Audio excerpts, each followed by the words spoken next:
ಕೊನೆಗೂ ತಯಾರಾಯಿತು ಗಿಲ್ಲಿ ಕಾವ್ಯ ಮದುವೆ. ಜುಲೈನಲ್ಲಿ ಮದುವೆ. ಜುಲೈ 26ಕ್ಕೆ ಗಿಲ್ಲಿ ಹಾಗೆ ಕಾವ್ಯ ಅವರ ಮದುವೆ.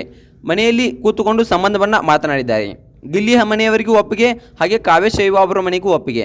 ಸೊ ಅಷ್ಟಕ್ಕೂ ಯಾವಾಗ ಮಾತುಕತೆ ಆಯಿತು, ಏನೇನು ಮಾಡಿದ್ರು, ಸೊ ಯಾಕೆ ಈ ರೀತಿ ಸಡನ್ ಆಗಿ ಮದುವೆಯನ್ನು ಫಿಕ್ಸ್ ಮಾಡಿದ್ರು, ಯಾಕೆ ಎಲ್ಲೂ ಕೂಡ ಇವರು ಹೇಳ್ಕೊಂಡಿಲ್ಲ, ಸೊ ಈ ನ್ಯೂಸ್ ಹೇಗೆ ವೈರಲ್ ಆಯಿತು, ಸೊ ಕಾಲ್ ರೆಕಾರ್ಡ್ನಿಂದ ಈ ಒಂದು ನ್ಯೂಸ್ ವೈರಲ್ ಆಗಿದೆ.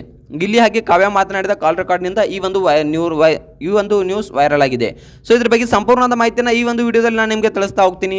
ಸೊ ಅಷ್ಟಕ್ಕೂ ಯಾವಾಗ ಮದುವೆ, ಸೊ ಏನಾಯಿತು, ಇಬ್ಬರ ನಡುವೆ ಮಾತುಕತೆ ಏನಾಯಿತು, ಸೊ ಈ ಒಂದು ವಿಡಿಯೋದಲ್ಲಿ ನಾನು ಆ ಒಂದು ಕಾಲ್ ರೆಕಾರ್ಡನ್ನು ಕೂಡ ಹಾಕಿದ್ದೇನೆ. ಸೊ ವಿಡಿಯೋನ ಖಂಡಿತವರೆಗೂ ಕೊನೆವರೆಗೂ ನೋಡಿ, ಎಲ್ಲೂ ಸ್ಕಿಪ್ ಮಾಡಬೇಡಿ. ಈ ಒಂದು ವಿಡಿಯೋ ಬಗ್ಗೆ ನಿಮಗೆ ತುಂಬ ಕ್ಲಾರಿಟಿ ಸಿಗುತ್ತೆ. ಅದಕ್ಕೂ ಮೊದಲು ನೀವೇನು ನಮ್ಮ ಚಾನಲ್ಗೆ ಹೊಸಬರಾಗಿದ್ದರೆ, ನೀವೇನು ನಮ್ಮ ಚಾನಲ್ನ ಸಬ್ಸ್ಕ್ರೈಬ್ ಮಾಡಲಿ ಅಂದರೆ ಈ ಕೂಡಲೇ ಸಬ್ಸ್ಕ್ರೈಬ್ ಮಾಡಿ, ಹಾಗೆ ಪಕ್ಕದಲ್ಲಿರೋ ಬೆಲ್ ಐಕಾನ್ನ ಪ್ರೆಸ್ ಮಾಡೋದ್ರ ಮೂಲಕ ನಮಗೆ ಸಪೋರ್ಟ್ ಮಾಡಿ. ಗಿಲ್ಲಿ ಕಾವ್ಯ ಒಂದು ಒಳ್ಳೆಯ ಜೋಡಿ ಅಂತಕ್ಕಂಥದ್ದನ್ನ ನಾವು ಇಲ್ಲಿ ಹೇಳ್ಬೋದು. ಎಷ್ಟೇ ಬಿಗ್ ಬಾಸ್ ಸೀಸನ್ಗಳು ಕಳೆದ್ರೂ ಕೂಡ ಇಂತಹ ಜೋಡಿ ಎಲ್ಲೂ ಸಿಗಲ್ಲ ಅಂತಕ್ಕಂಥದ್ದನ್ನು ಕೂಡ ನಾವು ಮತ್ತೆ ನೆನಪಿಸ್ಕೊಳ್ಬೋದು. ಯಾಕಪ್ಪ ಅಂತಂದರೆ ಹಲವಾರು ಬಿಗ್ ಬಾಸ್ ಸೀಸನ್ಗಳಲ್ಲಿ ನಾವು ನೋಡಿದ್ದೇವೆ ಜೋಡಿಗಳು ಯಾವ ರೀತಿ ಇದ್ರಪ್ಪ ಅಂತಂದರೆ, ಒಂದು ಫ್ರೆಂಡ್ಶಿಪ್ ಆಗಿರ್ಬೋದು ಅಥವಾ ಪ್ರೀತಿ ಆಗಿರ್ಬೋದು, ಯಾವುದೇ ಒಂದು ಸಂಬಂಧ ಆಗಿರ್ಬೋದು, ಅದು ಯಾವ ರೀತಿಯಾಗಿರ್ತದಪ್ಪ ಅಂತಂದರೆ ಬಿಗ್ ಬಾಸ್ ಮುಗಿದ ಕೇವಲ ಒಂದೇ ಒಂದು ವಾರಕ್ಕೆ ಆ ಫ್ರೆಂಡ್ಶಿಪ್ ಆಗಲಿ, ಆ ಜೋಡಿ ಆಗಲಿ, ಆ ಪ್ರೀತಿ ಆಗಲಿ ಯಾವುದೇ ಒಂದು ನೆನಪಿರ್ತಿರ್ಲಿಲ್ಲ. ಒಬ್ಬರನ್ನೊಬ್ಬರು ಮುಖ ಕೂಡ ನೋಡ್ತಿರ್ಲಿಲ್ಲ. ಮುಖ ನೋಡಿದ್ರು ಕೂಡ ಸರಿಯಾಗಿ ಮಾತನಾಡೋಕ್ಕೆ ಕೂಡ ಆಗ್ತಿರ್ಲಿಲ್ಲ.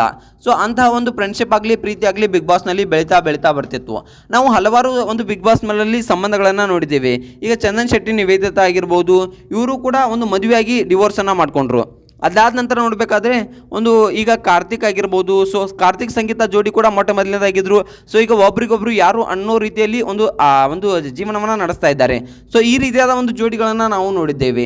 ಇಂತಹ ಜೋಡಿಗಳ ಮಧ್ಯೆ ವಿಶೇಷವಾದ ಜೋಡಿ ಏನಪ್ಪ ಅಂತಂದರೆ ಅದು ನಮ್ಮ ಗಿಲ್ಲಿ ಕಾವ್ಯ. ಅದು ಯಾಕಪ್ಪ ಅಂತಂದರೆ ಇವರು ನೋಡ್ತಿರ್ಬೋದು, ಮೊಟ್ಟ ಮೊದಲನೇದಾಗಿ ಗಿಲ್ಲಿ ಕಾವ್ಯ ಅವರು ಬಿಗ್ ಬಾಸ್ನಿಗೆ ಹೋದಾಗ ಯಾವ ರೀತಿಯಾಗಿದ್ದಾರೋ ಸೊ ಈಗಲೂ ಕೂಡ ಅದೇ ರೀತಿಯಾಗಿದ್ದಾರೆ. ಹಲವಾರು ಫಂಕ್ಷನ್ಗಳನ್ನು ಅಟೆಂಡ್ ಮಾಡ್ತಾರೆ ಇಬ್ಬರು ಜಂಟಿಯಾಗಿ. ಸೊ ಅವರ ಮನೆಗೆ ಇವರು ಬರ್ತಾರೆ, ಇವರ ಮನೆಗೆ ಅವರು ಬರ್ತಾರೆ. ಸೊ ಈ ರೀತಿಯಾದ ಒಂದು ಬಾಂಡಿಂಗ್ ಇವರಿಬ್ಬರ ನಡುವೆ ಇದೆ. ಸೊ ಗಿಲ್ಲಿ ಅವರು ಒಂದು ಕಾವ್ಯ ಶೈವ ಅವರಿಗೋಸ್ಕರ ಒಂದು ಬಿಗ್ ಬಾಸ್ನಲ್ಲಿ ಆಡಿದ ಆಟಗಳಾಗಿರ್ಬೋದು, ಸೊ ಅವರ ಮೇಲೆ ತೆಗೆದುಕೊಂಡಿರುವಂಥ ಪ್ರೀತಿ ಕಾಳಜಿ ಆಗಿರ್ಬೋದು, ಸೊ ಇದೆಲ್ಲವೂ ಅಭಿಮಾನಿಗಳ ಮನಸ್ಸನ್ನು ಗೆದ್ದಿವೆ. ಸೊ ಇವರಿಬ್ಬರು ಆದಷ್ಟು ಬೇಗ ಮದುವೆ ಆದರೆ ತುಂಬ ಚೆನ್ನಾಗಿರುತ್ತೆ ಅಂತಕ್ಕಂಥ ಮಾತನ್ನು ಇಲ್ಲಿ ಅಭಿಮಾನಿಗಳು ಒಂದು ಆಶಯವನ್ನು ವ್ಯಕ್ತಪಡಿಸಿದರು. ಹಲವಾರು ಹೋಮ ಹವನ ಪೂಜೆಗಳನ್ನು ಕೂಡ ಇಲ್ಲಿ ಒಂದು ಗಿಲ್ಲಿ ಅಭಿಮಾನಿಗಳಾಗಿರ್ಬೋದು, ಕಾವ್ಯ ಶೈವ ಅಭಿಮಾನಿಗಳಾಗಿರ್ಬೋದು, ಇವರಿಬ್ಬರು ಆದಷ್ಟು ಬೇಗ ಮದುವೆ ಆಗಲಿ ಅಂತಕ್ಕಂಥ ಒಂದು ರೀತಿಯಿಂದ ಇವರಿಬ್ಬರು ಒಂದು ಹಲವಾರು ಹೋಮ ಹವನ ಪೂಜೆಗಳನ್ನು ಕೂಡ ಇವರಿಬ್ಬರ ಅಭಿಮಾನಿಗಳು ಮಾಡಿಸಿದ್ರು. ಸೊ ಇದಾದ ನಂತರ ಏನಾಗಿತ್ತಪ್ಪ ಅಂತಂದರೆ ಬಿಗ್ ಬಾಸ್ ಏನು ಮುಗಿತ್ತು.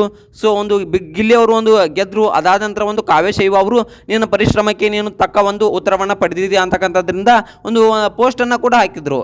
ಅದಾದ ನಂತರ ಏನಾಯ್ತಪ್ಪ ಅಂತಂದರೆ ಇವರು ಅಷ್ಟಕ್ಕೆ ಒಂದು ಸ್ನೇಹವನ್ನು ಮುಗಿಸಲಿಲ್ಲ. ಹಲವಾರು ಬಾರಿ ಗಿಲ್ಲಿ ಅವರಿಗೆ ಕಾಲ್ನಲ್ಲಿ ಕೂಡ ಒಂದು ಕಾವ್ಯ ಶೈವ ಅವರು ಕೂಡ ಮಾತನಾಡಿದರು. ಗಿಲ್ಲಿ ನಾನು ನಿನ್ನನ್ನು ತುಂಬ ಮಿಸ್ ಮಾಡ್ಕೊಳ್ತಾ ಇದ್ದೀನಿ ಕಣೋ ಅಂತಕ್ಕಂಥ ಮಾತನ್ನು ಕೂಡ ಇಲ್ಲಿ ಒಂದು ಕಾವ್ಯ ಶೈವ ಅವರು ಗಿಲ್ಲಿ ಅವ್ರಿಗೆ ಹೇಳಿದರು. ಅದಾದ ನಂತರ ಕಾವ್ಯ ಶೈವ ಅವರಿಗೆ ಗಿಲ್ಲಿ ಅವರು ಏನು ಹೇಳಿದ್ರಪ್ಪ ಅಂತಂದರೆ, ಖಂಡಿತವಾಗ್ಲೂ ಕಾವ್ಯ ನಾನು ನಿನ್ನ ತುಂಬ ಮಿಸ್ ಮಾಡ್ಕೊಳ್ತಾ ಇದ್ದೀನಿ, ನಿನ್ನನ್ನು ರೇಗಿಸ್ತಾ ಇರೋದು, ಸೊ ಎಲ್ಲವೂ ಕೂಡ ನನಗೆ ಮಿಸ್ ಆಗ್ತಾ ಇವೆ. ಸೊ ಇನ್ನು ಊಟಕ್ಕೆ ಹಲವಾರು ಬಾರಿ ಒಂದು ಕಾವ್ಯ ಶೈವ ಅವರು ಗಿಲ್ಲಿ ಅವರನ್ನು ಮನೆಗೆ ಕರೆದಿದ್ರು. ಅದಾದ ನಂತರ ಗಿಲ್ಲಿ ಅವರು ಸ್ವಲ್ಪ ಬ್ಯುಸಿ ಶೆಡ್ಯೂಲ್ನಲ್ಲಿ ಕಾರ್ಯಕ್ರಮಗಳಲ್ಲಿರೋದ್ರಿಂದ ಬರೋಕ್ಕೆ ಆಗಲಿಲ್ಲ ಅಂತಕ್ಕಂಥ ಮಾತನ್ನು ಕೂಡ ಹೇಳಿದ್ರು. ಅದಕ್ಕೆ ಸ್ವಲ್ಪ ಮನಸ್ತಾಪಗಳು ಆಗಿದ್ವು ಕೂಡ. ಸೊ ಅದನ್ನು ಗಿಲ್ಲಿ ಅವರು ಸರಿ ಕೂಡ ಮಾಡ್ಕೊಂಡಿದ್ರು. ಅದಾದ ನಂತರ ಏನಾಯ್ತಪ್ಪ ಅಂತಂದರೆ ಇಬ್ಬರು ಕೂಡ ಒಂದು ಜಂಟಿಯಾಗಿ ಒಂದು ಕೆಲಸವನ್ನು ಮಾಡ್ತಾ ಬಂದಿದ್ದಾರೆ. ಇನ್ನು ಗಿಲ್ಲಿ ಕಾವ್ಯ ಮದುವೆ ಬಗ್ಗೆ ನೋಡೋದಾದ್ರೆ ಖಂಡಿತವಾಗ್ಲೂ ಇವರು ಆದಷ್ಟು ಬೇಗ ಮದುವೆ ಆಗಲಿ ಅಂತಕ್ಕಂಥದ್ದು ಎಲ್ಲರ ಆಸೆ ಆಗಿತ್ತು.